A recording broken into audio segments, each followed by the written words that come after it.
April 8, 1943, 27,000 feet above the French countryside. Through the crystal canopy of his Focke-Wulf 190-5, Oberleutnant Ralph Hermanchen couldn't suppress a smirk. Below his formation, struggling upward through the thin air, came the most ridiculous-looking fighters he'd ever seen. "The Americans have sent us flying milk bottles," he radioed to his wingman, unable to contain his laughter. 16 P-47 Sea Thunderbolts of the 4th Fighter Group clawed for altitude, their 2,000 horsepower Pratt and Whitney engines straining against 7-ton airframes. To German eyes trained on sleek Spitfires and nimble Soviet fighters, these barrel-shaped American machines looked almost comical. Greenhouse canopies, wings that seemed too stubby for their massive bodies, propellers that dwarfed anything in the Luftwaffe arsenal. They flew like trucks, the Germans would say, pregnant cows pretending to be fighters.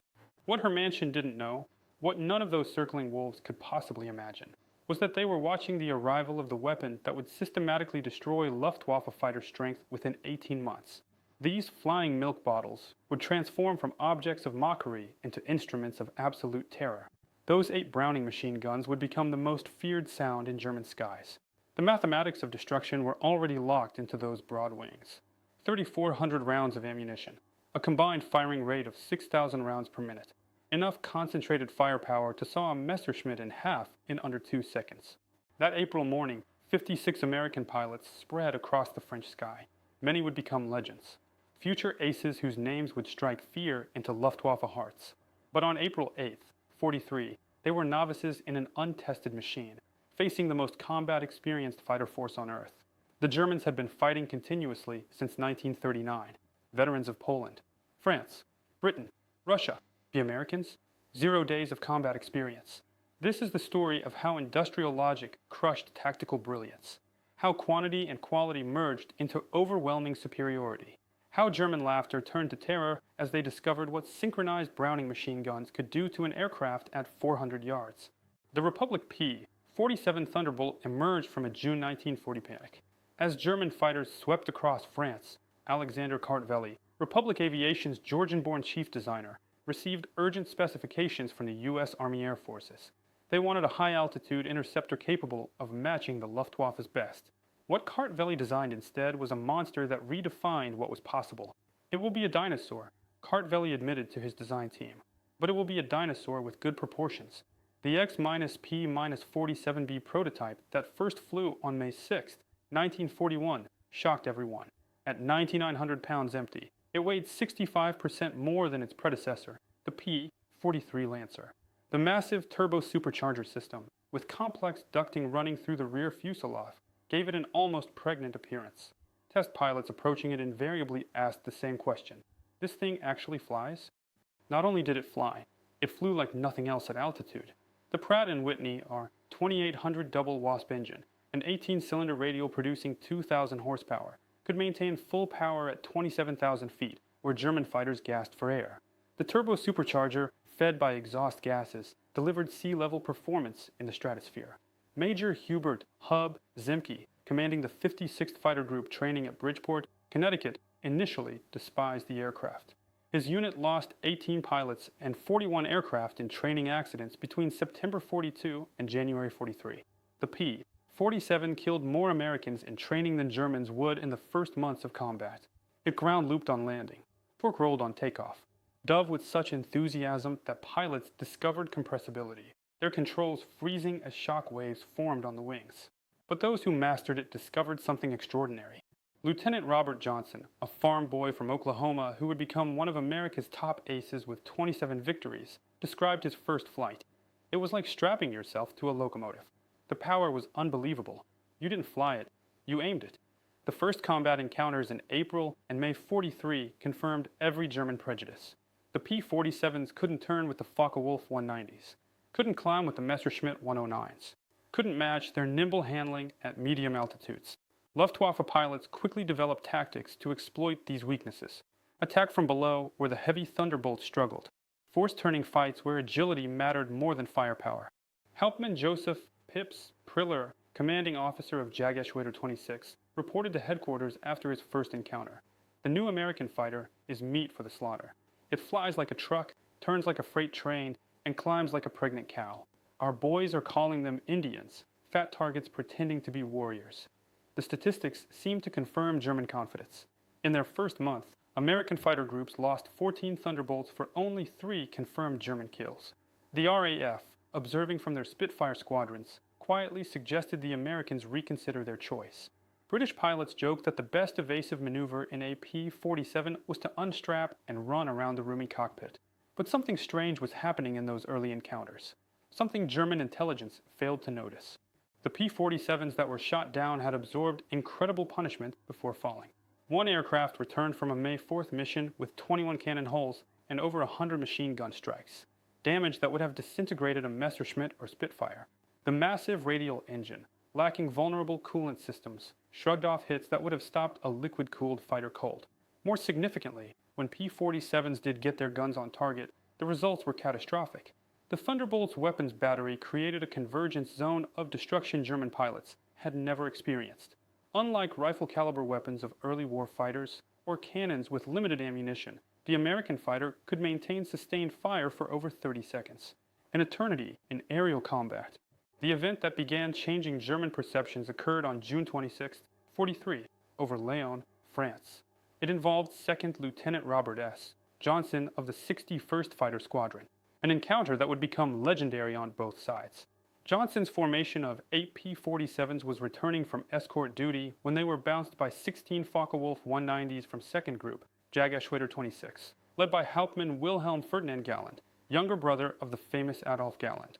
The Germans executed a perfect attack, diving from the sun with overwhelming speed advantage.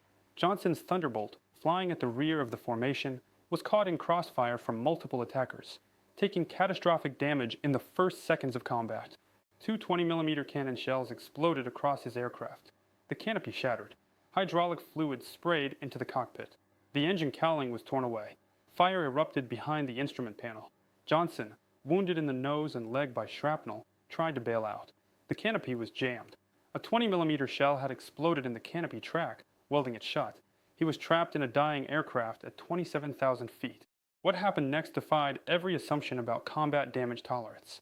Despite having no forward visibility through the oil-covered windscreen, a barely functioning engine that shook violently, and controls that responded only intermittently, Johnson managed to level the aircraft and point it toward England. The P-47 continued flying with damage that would have reduced any other fighter to falling debris. Then it got worse. A lone Focke-Wulf 190 from 2nd Group, Jägerschwader 26, discovered the crippled Thunderbolt limping toward the channel at less than 170 miles per hour. Historical research has never definitively identified this pilot, though several names have been proposed. What followed was one of the most extraordinary encounters in aerial warfare history. The German pilot positioned himself behind Johnson's P-47 and opened fire with his 4 20mm cannons and 2 13mm machine guns. Johnson, unable to evade, could only huddle behind his armor plate and pray. The Thunderbolt absorbed the entire cannon ammunition load. Then the German repositioned and fired again, this time with only his machine guns, the cannon ammunition exhausted. Still it flew. The German pilot pulled alongside, staring in disbelief at the flying wreck.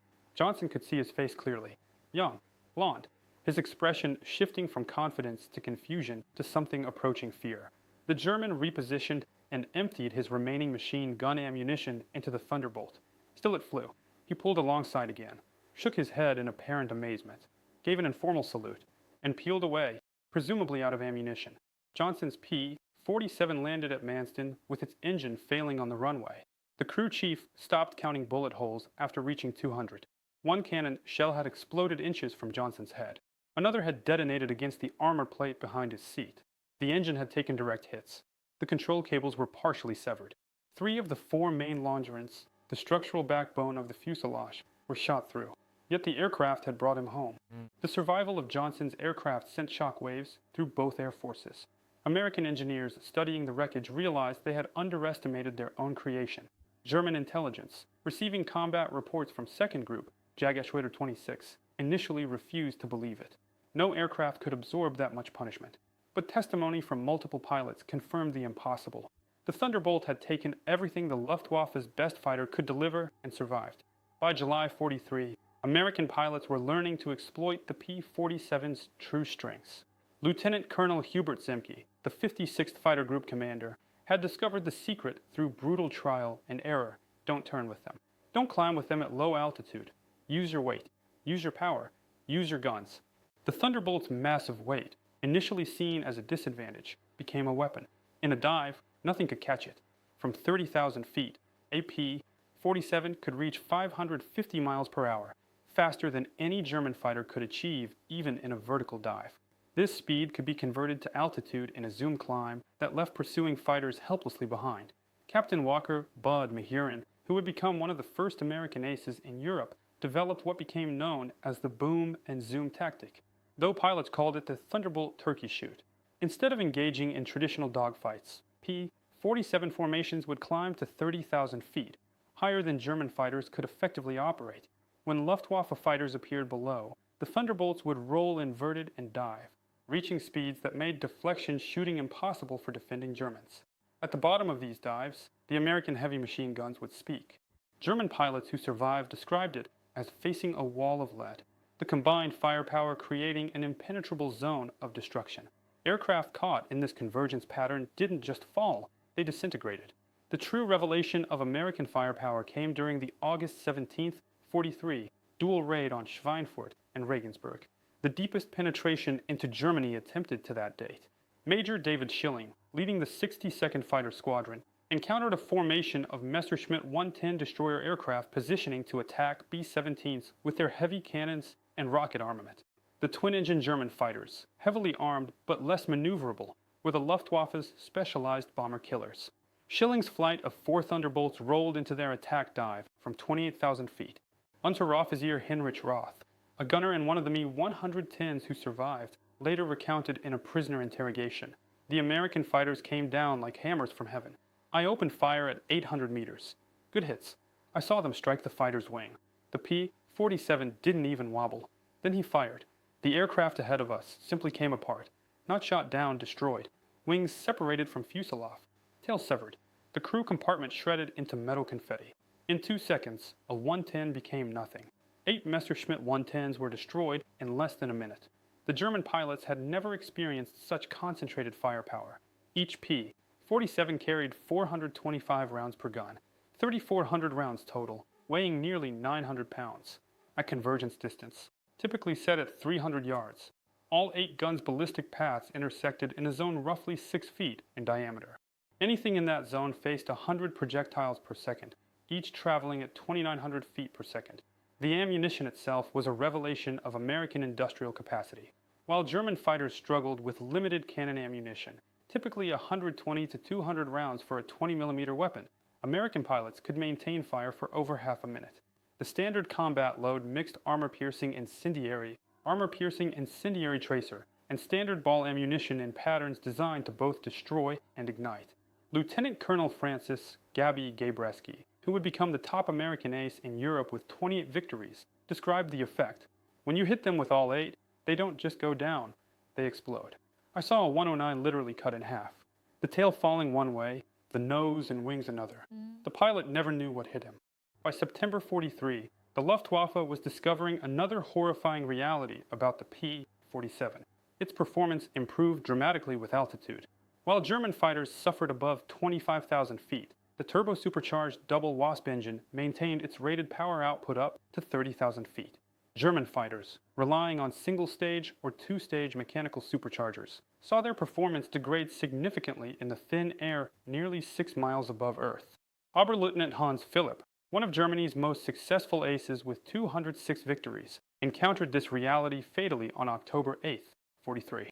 Leading Jageschwader 1 against a B-17 formation at 28,000 feet over Bremen, Philipp found his Focke-Wulf 190-6 sluggish and unresponsive. The BMW 801 engine, powerful at medium altitudes, was gasping for oxygen. When P-47s of the 56th Fighter Group dove on his formation from 32,000 feet, the German fighters were sitting ducks. Robert Johnson, now an experienced combat pilot on his way to ace status, was flying at 31,000 feet when he spotted Philipp's distinctive Focke-Wulf with its elaborate nose art. Johnson's combat report was clinical. Open fire at 300 yards, 30-degree deflection. Observed strikes along entire fuselage. Enemy aircraft exploded. No parachute observed. Philipp's death sent shock waves through the Luftwaffe. If one of their best, a man who had survived over 500 combat missions on both Eastern and Western fronts, couldn't survive against the Thunderbolts. What chance did average pilots have? The German High Command ordered an immediate investigation into the P-47's capabilities. The report, delivered to Reichsmarschall Hermann Göring in November 43, was sobering. The Thunderbolt's service ceiling exceeded 42,000 feet, higher than any German fighter could reach. Its dive speed approached the sound barrier. Its armor included 3/8-inch steel plate behind the pilot, half-inch bulletproof glass windscreen, and armored deflection plates around the engine. Most disturbingly, its rugged construction allowed it to absorb damage that would destroy 3 conventional fighters and still return home. In January 44, a new variant of the P-47 began arriving in England that would complete the transformation from laughingstock to nightmare. The P-47D-22 featured a Hamilton standard hydromatic propeller with paddle blades, 13 feet in diameter, with broad chord blades that bit into the air like massive oars. The improvement in climb rate was immediate and dramatic. Where earlier Thunderbolts had climbed at an anemic 2,200 feet per minute at sea level, the paddle blade variants could achieve 3,000 feet per minute, matching or exceeding German fighters at most altitudes. The massive propeller also improved acceleration, allowing P-47s to build energy faster in level flight. Hauptmann Heinz Nock of Jägerschwader 11, a veteran with over 200 combat missions, encountered the new variants in February 44 during a bomber interception near Hanover. He wrote in his combat diary, "The fat American fighters have learned to climb. We bounced to formation near Hanover expecting our usual advantage. They turned into us and climbed with us. When we tried to disengage, they followed us up to 30,000 feet. Schmidt was caught and blown apart. Nothing left but smoke and fragments. These are not the same machines we laughed at last year." The paddle blade propeller did more than improve performance. It changed the sound of the Thunderbolt. The distinctive thundering roar created by the blade tips reaching supersonic speeds could be heard from miles away. German ground troops reported being able to identify approaching P-47s by sound alone. A deep, threatening rumble that meant death from above. They began calling it Donnerschlag, thunderclap. By March 44, P-47s equipped with external fuel tanks could escort bombers deep into Germany. The standard configuration carried 208-gallon wing tanks or a 75-gallon belly tank, extending range to over 1,000 miles. With the paddle blade propeller providing improved performance even when loaded, Thunderbolts could fight on equal terms immediately after dropping tanks. The Luftwaffe's response was to concentrate on the bombers, hoping to inflict enough losses to stop the American daylight campaign. But this required flying through the P-47 escort screen, an increasingly suicidal proposition. German pilots developed a grudging respect that bordered on fear for the big American fighters. Major Gunther Rall, one of Germany's top aces with 275 victories, mostly on the Eastern Front, survived an encounter with P-47s on March 6, 44, that left him badly wounded. He later recalled in a post-war interview, "We saw them above us, fat silhouettes against the sun. Someone laughed and said, 'Here come the flying pigs.' Nobody was laughing 30 seconds later. They came down like an avalanche, faster than we could react. The first pass destroyed 3 of our fighters. Just gone, transformed into burning debris. Their guns didn't fire in bursts like ours. They poured out solid streams of fire. Getting caught in that stream meant instant death." The escort missions revealed another P-47 advantage, endurance. While German fighters operated at maximum power settings that consumed fuel rapidly, the big American radials could cruise efficiently at high altitude. Thunderbolts could remain with the bombers for hours, rotating top cover while maintaining enough fuel for combat and return. As more P-51 Mustangs arrived to take over long-range escort duties in spring 44, P-47 units increasingly focused on ground attack, a role that would make them the most feared aircraft in the German arsenal. The transition began in earnest in April 44 as the Allies prepared for the invasion of France. The Thunderbolt's heavy machine gun battery proved equally effective against ground targets. The standard armor-piercing incendiary ammunition could penetrate the top armor of most German vehicles, while the sheer volume of fire could destroy soft targets in seconds. A 2-second burst put 160 half-inch projectiles into a target area the size of a truck. But it was the addition of bombs and rockets that transformed the P-47 into a true multi-role monster. The D-25 variant could carry 2,000-pound bombs under the wings and a 500-pounder under the fuselage, a bomb load equal to early war medium bombers. Later variants added zero-length rocket stubs for 10 5-inch high-velocity aircraft rockets, each equivalent to a 105mm artillery shell. Oberst Hans von Luck, commanding the 125th Panzer Grenadier Regiment during the Normandy campaign, experienced P-47 ground attacks firsthand. They came in low, so low you could see the pilots' faces. The sound was terrifying. Engines roaring, rockets screaming, then the hammer of those heavy machine guns. A column of our trucks simply ceased to exist. 20 vehicles transformed into burning wreckage in one pass. The psychological effect on the men was devastating. They called them Jabos, fighter bombers, but these were something beyond that. They were flying artillery with the accuracy of snipers. On June 6, 44, the Luftwaffe discovered how completely the balance of power had shifted. Over 500 P-47s provided air cover for the invasion, creating an impenetrable umbrella over the beaches. German fighters attempting to reach the landing zones were massacred. Oberleutnant Wolfgang Fischer of Jägerschwader II, one of only 3 German pilots to reach the beaches that day, reported, "The sky belonged to the Americans." Thunderbolts were stacked from sea level to 30,000 feet. We tried to break through at dawn, 12 fighters from our group. I was the only one to return. The P-47s were waiting at every altitude. You couldn't climb over them, couldn't dive under them. Their guns turned our fighters into aluminum rain. In the weeks following D-Day, P-47s systematically destroyed German movement in daylight. The statistics were staggering. In June alone, 9th Air Force Thunderbolts claimed 651 locomotives, 3,847 trucks, 512 tanks and armored vehicles, and 4,553 horse-drawn vehicles destroyed. The Wehrmacht was forced to move only at night, severely hampering their ability to respond to Allied advances. The Germans tried everything to counter the Thunderbolt threat. They reinforced vehicle armor, deployed more anti-aircraft guns, developed new camouflage techniques. Nothing worked. The P-47's combination of speed, armor, and firepower made them nearly unstoppable. Even the feared 88mm flak guns struggled to track the fast-moving fighters at low altitude. While devastating Europe, the P-47 was simultaneously proving its worth in the Pacific theater. The 348th Fighter Group, operating from New Guinea, discovered that the Thunderbolt's qualities were perfectly suited to the vast distances and harsh conditions of Pacific warfare. Colonel Neil Kirby, commanding the 348th, developed tactics specifically for the Pacific. On October 11th, 43, Kirby led 4 P-47s against 40 Japanese aircraft over Wewak, shooting down 6 enemy planes himself in a single mission, earning him the Medal of Honor. The Japanese, accustomed to fighting nimble but fragile American fighters, were unprepared for the P-47's combination of firepower and durability. Japanese ace Saburo Sakai, who encountered P-47s over New Guinea, later wrote, "We called them monsters. Our 20mm cannons, which could destroy a P-40 with a few hits, seemed to have no effect. I put dozens of rounds into one Thunderbolt and watched it fly away. Their return fire was terrifying, streams of heavy bullets that tore aircraft apart.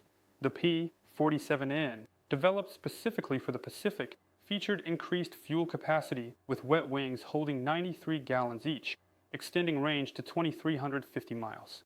This variant would escort B-29s to Japan, proving that the short-legged fighter of 43 had evolved into a true long-range weapon. Perhaps the ultimate vindication of the P-47's evolution came in its encounters with German jet fighters. The Messerschmitt Me 262, with its 540-mile-per-hour top speed, should have been untouchable by propeller-driven fighters. But Thunderbolt pilots discovered they could catch jets in 2 situations: during takeoff and landing when jets were most vulnerable, and in high-speed dives from altitude. On November 27th, 44, Lieutenant Colonel John C. Meyer of the 352nd Fighter Group became one of the first pilots to shoot down in Me 262 with a P-47, diving from 28,000 feet. Meyer's Thunderbolt reached speeds approaching 500 miles per hour, fast enough to catch the jet in level flight. The jet pilot, confident in his speed advantage, never saw the diving P-47 until Meyer's guns opened up at 400 yards. Meyer's combat report noted, "The enemy aircraft disintegrated under fire. Large pieces, including both engines, separated from the fuselage. The pilot did not escape. The concentrated fire of 8 50 caliber guns proved more effective than we anticipated against jet aircraft." By early 45, specialized P-47M variants were deployed specifically to counter German jets and V-1 flying bombs. With water methanol injection boosting power to 2,800 horsepower and refined aerodynamics. These ultimate Thunderbolts could reach 470 miles per hour in level flight at 30,000 feet, fast enough to intercept even jets under certain conditions. Major George Bostwick, commanding the 63rd Fighter Squadron equipped with P-47 MS, shot down two Me-262s in March 45. His tactical report emphasized firepower over speed. The jets are faster, but they can't turn and they can't take punishment. One good burst from our battery, and they come apart like they're made of paper. They have to slow down to attack bombers. That's when we get them. The ultimate demonstration of American industrial might came during Operation Bodenplatte, the Luftwaffe's desperate attempt to destroy Allied air power on January 1st, 45. Nearly 900 German fighters, including their best remaining pilots, launched surprise attacks on Allied airfields across Belgium and the Netherlands. At Y-34 airfield near Metz, home to the 365th Fighter Group's P-47s, the attack initially succeeded. German fighters destroyed 22 Thunderbolts on the ground along with several other aircraft. A captured German pilot, brought to the command post, pointed at the burning aircraft and taunted, "What do you think of that?" Major George Brooking's response became legendary throughout the 9th Air Force. He pointed to the flight line where ground crews were already pushing damaged aircraft aside and preparing hard stands for replacements. "By tomorrow we'll have 40 new ones. How long will it take you to replace your pilots?" The German pilots' smirk disappeared. Within 48 hours, factory-fresh P-47D-40S filled the flight line, flown in from depots in England. The Luftwaffe lost 271 aircraft and 213 pilots in Bodenplatte, including many irreplaceable instructors and squadron leaders. These losses they could never replace. The Americans lost 134 aircraft total across all attacked airfields, all replaced within a week. The numbers told the story of inevitable defeat. Republic Aviation produced 15,683 P-47s during the war, more than any other American fighter. At peak production, the Farmingdale factory on Long Island completed one Thunderbolt every hour around the clock. The Evansville plant in Indiana, built from empty farmland in 42, was producing 500 aircraft per month by 44. Each P-47D required 65,000 individual parts, 8 miles of electrical wiring, 2,000 pounds of aluminum, 300 pounds of rubber. The engine alone contained 2,400 individual components, machined to tolerances of thousandths of an inch. Yet American workers, many of them women who had never seen an aircraft before Pearl Harbor, assembled these complex machines with precision that exceeded peacetime standards. The ammunition production was equally staggering. Each P-47 sortie required 3,400 rounds of 50 caliber ammunition. With hundreds of Thunderbolts flying daily missions, ammunition consumption exceeded 10 million rounds per month by mid-44. The Lake City Arsenal in Missouri, one of several ammunition plants, produced 30 million rounds monthly. Each cartridge was manufactured to tolerances measured in 10,000ths of an inch, ensuring reliable feeding through the synchronized gun mechanisms. The fuel consumption was enormous. Each Thunderbolt burned 100 gallons per hour in normal flight, up to 300 gallons in combat with water injection engaged. The 9th Air Force alone consumed over 25 million gallons of aviation fuel monthly by late 44. All of it shipped across the Atlantic in tankers that were themselves products of American mass production. Even more impressive than aircraft production was pilot training. By 44, the United States was graduating 30,000 pilots annually from advanced training, more than Germany had trained in the entire war. Each P-47 pilot received a minimum of 400 hours of flight training before entering combat, including 100 hours in advanced fighters. German pilots, by contrast, were entering combat with less than 100 hours total time by war's end. The quality showed in combat. American pilots arrived in Europe trained in formation flying, instrument navigation, gunnery, and tactics. They had practiced against captured German aircraft, understanding their enemy's capabilities and limitations. They knew their aircraft systems intimately, having studied technical manuals that German pilots never received. Lieutenant Eugene Roberts, arriving in England in September 44, exemplified the American training advantage. "I had 420 hours in my logbook, including 75 hours in the P-47. I'd fired at towed targets, practiced deflection shooting, studied gun camera film from actual combat. My first mission, I knew exactly what to do. The German pilot I faced couldn't have had half my experience. It wasn't even a fair fight." In March 45, Oberst Joseph Priller, the same pilot who had mocked the P-47s as pregnant cows 2 years earlier, was interviewed by German propaganda officials seeking to boost morale. His statement, deemed too demoralizing for publication, revealed the complete transformation in German attitudes. The Thunderbolt is the best fighter bomber ever built. Its firepower is unprecedented. Weapons that never jam, never overheat, never run out of ammunition in normal combat. It carries bombs like a medium bomber, fires rockets like artillery, and fights like a fighter when needed. But beyond the machine is what it represents. Unlimited American production. They lose 10, they build 20. We lose 1, it's gone forever. Their pilots arrive better trained than our instructors. They have fuel for training, ammunition for practice, spare parts for everything. We have nothing but courage, and courage without resources is just delayed defeat. We laughed at them in '43. We're not laughing now. When you hear those guns, you know death has come calling. The sound haunts us, mechanical, precise, unstoppable. Like everything American, it's about overwhelming material superiority. They didn't beat us through better tactics or braver pilots. They buried us under an avalanche of steel and lead. By April '45, the Luftwaffe existed largely on paper. Fuel shortages grounded most aircraft. Experienced pilots were dead or captured. Airfields were cratered ruins. But even with aircraft and fuel, German pilots faced an impossible equation. Attacking meant facing P-47 formations that owned every altitude from ground level to 40,000 feet. Feldwebel Klaus Bretschneider, one of the last German pilots trained in '45, flew exactly one combat mission before the war ended. His encounter with P-47s over Leipzig lasted 12 seconds. I saw them diving from above. For Thunderbolts in perfect formation. I tried to turn, but they were too fast. The leader fired from 500 meters. My aircraft shook like it was hit by sledgehammers. The engine exploded. The wings separated. I barely escaped in the parachute. I watched them destroy my entire staffel. 6 fighters gone in under a minute. The sky rained burning aluminum and bodies. The psychological impact was complete. German pilots developed what medical officers called Jabo fever, physical symptoms of stress appearing when Thunderbolts were reported in the area. Veterans who had faced Spitfires and Hurricanes without fear became physically ill before missions against P-47s.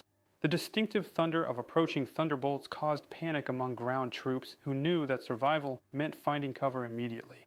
The final statistics of P-47 operations defied comprehension. In Europe, 3,752 German aircraft destroyed in aerial combat, 3,315 aircraft destroyed on the ground, 86,000 railway cars destroyed, 9,000 locomotives destroyed, 6,000 armored fighting vehicles destroyed, 68,000 trucks destroyed, 60,000 horse-drawn vehicles destroyed. In the Pacific, 697 Japanese aircraft destroyed in aerial combat, 150 aircraft destroyed on the ground, 1,500 vehicles destroyed, 150 locomotives destroyed, countless barges, ships, and installations. The 9th Air Force alone, primarily equipped with P-47s, flew 213,873 combat sorties, dropped 120,000 tons of bombs, fired 135 million rounds of ammunition, and launched 60,000 rockets. The Thunderbolt units achieved a 4.6-to-1 kill ratio in aerial combat while maintaining the lowest loss rate of any Allied fighter bomber. Behind these numbers lay the human cost. The Luftwaffe lost approximately 28,000 pilots killed in combat against Western Allied forces. Many fell to the concentrated fire of American heavy machine guns. Each loss represented years of training that Germany could never replace. By war's end, the average German fighter pilot had less than 30 hours of combat experience. The average P-47 pilot had over 200. At the Luftwaffe Interrogation Center at Oberursel, captured Allied pilots were debriefed by German intelligence. The records, captured in '45, revealed German assessments of Allied aircraft. The file on the P-47, updated continuously throughout the war, showed the complete reversal of opinion. April '43, large, unmaneuverable fighter inferior to German types in all performance parameters except dive speed. Machine gun armament insufficient against cannon-armed fighters. Assessment, minimal threat. December '43, exceptional high-altitude performance. Extreme structural strength. Firepower increasingly problematic. Pilots showing improved tactics. Assessment, significant threat above 25,000 feet. June '44, dominant fighter bomber superior to all German types above 20,000 feet. Firepower devastating against all target types. Structural strength makes shoot-down extremely difficult. Assessment, critical threat at all altitudes. March '45, best fighter bomber of the war. Combination of firepower, durability, and performance unmatched. Pilot quality exceptional. Assessment unsurvivable in direct engagement. In 1985, at a reunion of German and American fighter pilots in Phoenix, Arizona, former adversaries met in peace. General Lieutenant Adolf Galland, former head of the Luftwaffe fighter arm, was asked about the P-47. His response, recorded on video, captured the complete transformation. "We made a terrible mistake in '43. We saw this big, heavy fighter and laughed. The Americans don't understand air combat, we said. They built a bomber and called it a fighter. We were the ones who didn't understand. The Americans didn't try to build a European fighter. They built an American one, designed around production, firepower, and survivability. They understood that in a war of attrition, the plane that could take punishment and deliver devastating firepower would win. They were right. The first time I flew a captured P-47 after the war, I understood everything. The power was incredible. It climbed like it was falling upward. The cockpit was comfortable. The visibility excellent. The controls precise. It was a pilot's aircraft wrapped in armor. But what really impressed me was realizing that America built over 15,000 of these complex machines while fighting a two-ocean war. Each one required an engine more complex than anything Germany produced, yet they built them faster than we could build simple fighters. That's when I knew we never had a chance. Those guns, we called them Roosevelt's piano because of the sound they made. Once you heard that sound, you never forgot it. Many of my friends heard it for the last time. The P-47 didn't just defeat the Luftwaffe, it destroyed it. The P-47's design represented American industrial philosophy perfectly. Brute force engineering backed by unlimited resources. Every component was overbuilt, overpowered, and over-engineered. The wing spars could support 40,000 pounds, 3 times the aircraft's loaded weight. The engine mount could withstand 12 G-forces. The control cables were doubled throughout with automatic backup systems. The ammunition feed system alone was a marvel of engineering. 8 separate ammunition boxes, each holding 425 rounds, fed through electric boost motors to prevent jamming during high-G maneuvers. The guns were electrically heated to prevent freezing at altitude. Each gun had its own charging mechanism and could be individually synchronized. The convergence was adjustable from 150 to 400 yards, allowing pilots to optimize for their preferred engagement range. Even after the war, some German veterans maintained that the P-47 won through quantity, not quality. That German fighters were technically superior, but overwhelmed by numbers. The combat records tell a different story. In engagements where numbers were equal, P-47s consistently prevailed. The heavy machine gun armament, dismissed as inferior to cannons, proved more effective in actual combat. Analysis of gun camera footage revealed why. Cannon shells, while individually more destructive, required precise aim and had limited ammunition, typically 120 to 200 rounds total.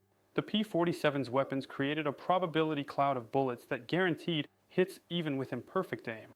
At typical engagement ranges, a 2-second burst put at least 20 rounds into a fighter-sized target, enough to ensure destruction. The ammunition itself was superior. American 50 caliber armor-piercing incendiary rounds used a delayed action fuse that ensured penetration before detonation. The incendiary compound burned at 3,000 degrees Fahrenheit, hot enough to ignite aluminum structure. German 20mm shells, while heavier, often exploded on surface contact, causing spectacular but sometimes superficial damage. The P-47 Thunderbolt remains the heaviest single-engine piston fighter ever mass-produced. Its empty weight of 10,000 pounds exceeded the gross weight of some twin-engine fighters. Its engine produced more power than entire bomber formations from the previous war. Its weapons delivered more firepower than a squad of infantry. Yet it was built by the thousands, flown by kids barely out of high school, and maintained under combat conditions by mechanics who learned their trade in weeks. The transformation of German opinion from mockery to terror took less than 2 years. In that time, the flying milk bottle became the most feared aircraft in the Luftwaffe's experience. Veterans who had faced Spitfires, Hurricanes, and Soviet Yaks without flinching spoke of P-47s in hushed tones decades after the war. At the United States Air Force Museum in Dayton, Ohio, a restored P-47D sits among other legendary fighters. Its placard lists specifications and battle honors. But the real story is told by a small display case containing spent .50 caliber shells and a strip of gun camera film showing a Focke-Wulf 190 disintegrating under fire. Below the display is a quote from an unnamed German pilot, taken from a 1945 interrogation report. "We laughed when we first saw them. Fat, ugly American fighters that couldn't turn, couldn't climb, couldn't fight. We stopped laughing when we realized they didn't need to turn or climb. They just pointed those guns at you, and you ceased to exist. The laughter died with our comrades. The P-47 Thunderbolt entered combat as an object of derision and ended the war as an instrument of annihilation. In between, 8 synchronized Browning machine guns rewrote the rules of aerial warfare and buried the Luftwaffe under an avalanche of lead. German pilots had laughed at the ungainly American fighter in April 1943. By May 1945, there were no German pilots left to laugh. The thunder had spoken, and the sky belonged to America. Thanks for watching this complete documentary on how the P-47 Thunderbolt transformed from flying milk bottle to the Luftwaffe's worst nightmare. If you enjoyed this deep dive into aviation history and learned something new about the aircraft that helped win World War II, I'd really appreciate it if you'd hit that like button. It helps this video reach more history enthusiasts. Subscribe to the channel for more in-depth military history documentaries. We've got incredible stories coming up about other legendary aircraft and battles that changed the course of history. Drop a comment below and let me know what surprised you most about the P-47 story. Was it Robert Johnson's survival, the paddle blade transformation, or the sheer industrial might behind 15,000 aircraft? And if you found this valuable, share it with anyone who loves World War II aviation history. These stories deserve to be remembered. Thanks again for watching. Until next time, keep learning, keep questioning, and never forget the lessons of history.